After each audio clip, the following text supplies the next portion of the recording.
Latifah and Shakim called me up and they pitched me this idea for the perfect match.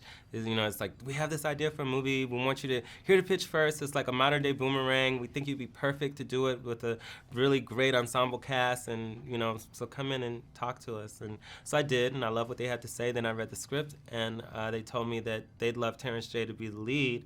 And what did I think about that? And I was like, I've been wanting to work with him. I think this guy has something special. So the combination of Terrence J being attached, working with Latifah again, we love working together, and the script really is what got me excited about doing this.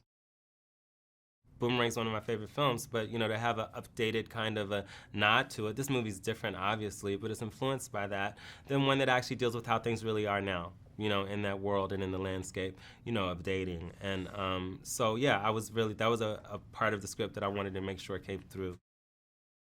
I think that that things are changing where, we do have, like, the character you just talked about, Eva, portrayed by Cassie, the roles are reversed. She's the guy role. And there's been some of that in the past, like Robin Givens' character in the first Boomerang was like that, and that was the whole point of it. But that was a huge deal then. And since then, there haven't been a ton of other characters like that, in big movies.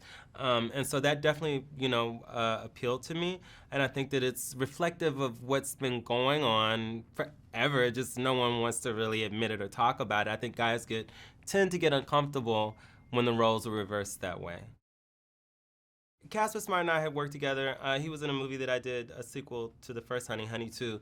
And he was a dancer, and he just had this amazing personality, that I saw when he came and just auditioned just for the dancing. And so I made a role for him.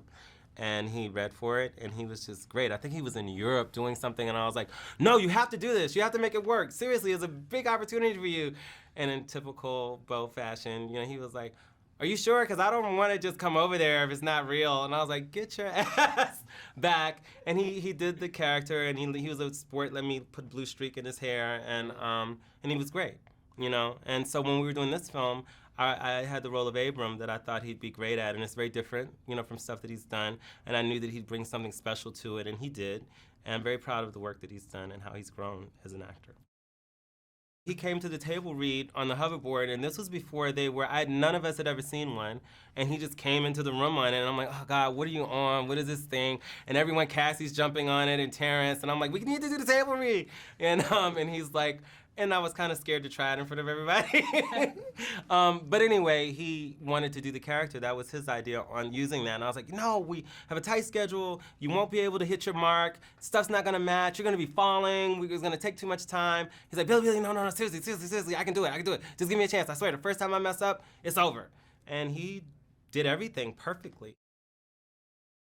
Directing comedy is its own kind of a thing, and you need to be able to allow the comedy to live. You have to cast the right people. I mean, honestly, that's the biggest part. You have to have people that can understand comedic timing, and then you as a director have to have a sense of that as well and be able to provide an environment where the comedy can really be alive and work, and be able to work with the actors in a way where you make sure the story's happening, and but that it's still funny when it needs to be. And I don't really know how to, it's kind of like to describe, when you do comedy, and especially working with especially comedians, that are actors, comedic actors, it's like a bit, I would imagine, like a jazz, session, in the studio, or like, because there has to be some structure, but then there has to be freedom, as well. And you have to hit certain beats, but it has to be grounded in reality for the comedy to be true, but it's really more about being comfortable enough to